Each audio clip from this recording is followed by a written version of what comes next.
అనుకోకుండా జరిగిన ఒక ఇన్సిడెంట్, బట్ లైఫ్ లాంగ్ గుర్తుండిపోయే ఇన్సిడెంట్ అదే సార్. అంటే శివుడి చుట్టూ తీసే సినిమా అంటే జనరల్గా పరమేశ్వరుడు గురించి తీసే సినిమా ఎప్పుడైనా సరే ఒక డివైన్ ట్రాన్స్లో ఉంటుందని అందరికీ తెలుసు. లైక్ ఈ మధ్యకాలంలో ఇంకా శివుడి మీద వచ్చే సినిమాలు కావచ్చు, లేకపోతే ఆయనకు సంబంధించిన క్షేత్రాలు కావచ్చు, చాలా విపరీతంగా జనాలు వెళ్తూ ఉండడం మనందరికీ తెలుస్తుంటుంది సార్.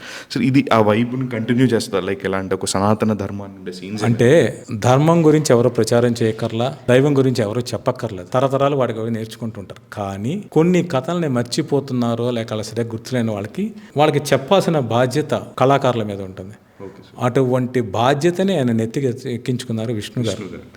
ఆయన ఒక ఆర్టిస్ట్గా తన పెర్ఫార్మెన్స్ మీరు రేపు చూడండి, నా భూతో నా భవిష్యత్ బెంచ్ మార్క్ పెర్ఫార్మెన్స్ చేశారు ఆయన. సో అలాంటి పెర్ఫార్మెన్స్ తన ఆర్టిస్ట్గా తను సాటిస్ఫై చేయకుండా ఈ శివుడి కథ, ఈ భక్తుడి కథ ఈ జనరేషన్ కూడా చెప్పాలని చెప్పి ఇంత ప్రయత్నం చేశారు. Career based performance.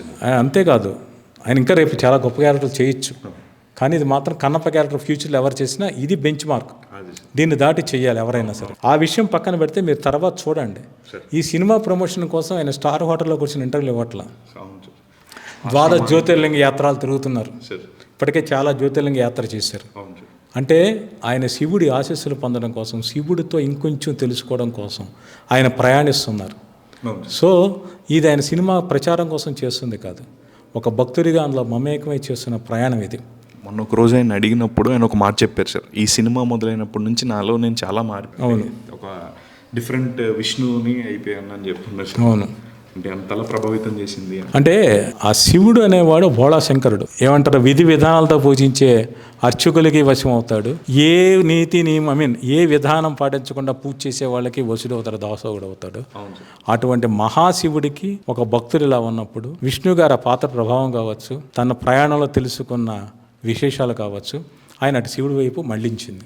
అంటే ఈ డబ్బింగ్ థియేటర్లో కావచ్చు, అవన్నీ కావచ్చు, రేపు స్క్రీన్ మీద మోహన్ బాబు గారు, విష్ణు గారి పిల్లల్ని 3 జనరేషన్స్ని ఆయన 50వ సంవత్సరం కానుకగా విడుదలవుతున్న ఈ సినిమాలో చూడడం ఆడియన్స్ కూడా ఒక ఐఫీస్ట్, ఒక మెమరబుల్ ఈవెంట్.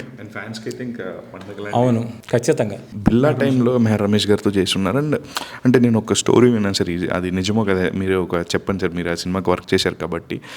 బిల్లా టైంకి మీరు ఒక దివాళీ సంథింగ్ ఒక ఫెస్టివల్కి మీరు అంతా సింగపూర్ మలేషియాలో ఉన్నప్పుడు ప్రభాస్ గారు మీ అందరు ఫ్యామిలీస్ ఇంటికి ఆర్టిస్టులందరికీ ఒక గిఫ్ట్ పంపించారని చెప్తుంటారు.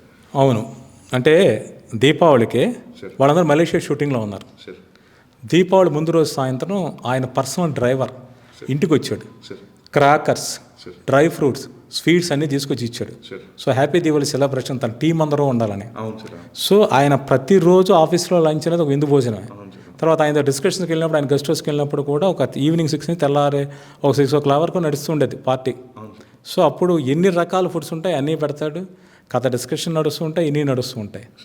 ఆయన తన ఫ్రెండ్స్కి కావచ్చు, తన టీం మెంబర్స్ కావచ్చు ఇచ్చే రెస్పెక్టు, ఆ హాస్పిటాలిటీ అనేది అసలు మాటలో చెప్పలేం సార్. కన్నప్ప గురించి ఫైనల్లీ అండ్ శివుడి మీద చుట్టూ తిరిగి ఒక మాట సార్, బిల్లా సినిమాకి 100 days ఫంక్షన్ జరిగింది. కృష్ణరాజు గారిదే సినిమా, ప్రభాస్ గారి హీరో. ఆ ఫంక్షన్కి గెస్ట్ ఎవరంటే మోహన్ బాబు గారు, విష్ణు గారు. నేను మోహన్ బాబు గారి చేతుల మీదుగా షీల్డ్ తీసుకున్నా, ఆ ఫోటో నా దగ్గర ఉంది. కృష్ణరాజు గారు, ప్రభాస్ గారు, మోహన్ బాబు గారు, విష్ణు గారు, నేను. సో వాళ్ళు కన్నప్ప ఏదైతే ఉందో కృష్ణరాజు గారి కన్నప్పని ఇప్పుడు విష్ణు గారు చేస్తున్నారు, మోహన్ బాబు గారు ఉన్నారు, ప్రభాస్ గారు ఉన్నారు.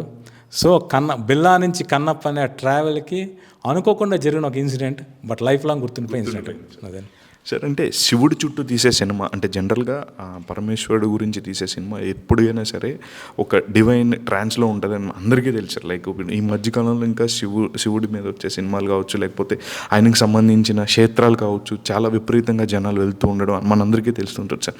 సో ఇది ఆ వైబ్ని కంటిన్యూ చేస్తారు. లైక్ ఎలాంటి ఒక సనాతన ధర్మాన్ని ముందుకు తీసుకెళ్లేటట్టుగా ఉండే సీన్స్. అంటే ధర్మం గురించి ఎవరో ప్రచారం చేయక్కర్లా, దైవం గురించి ఎవరో చెప్పక్కర్లేదు, తరతరాలు వాడికి అవి నేర్చుకుంటుంటారు. కానీ కొన్ని కథల్ని మర్చిపోతున్నారో లేక సరిగ్గా గుర్తులేని వాళ్ళకి చెప్పాల్సిన బాధ్యత కళాకారుల మీద ఉంటుంది.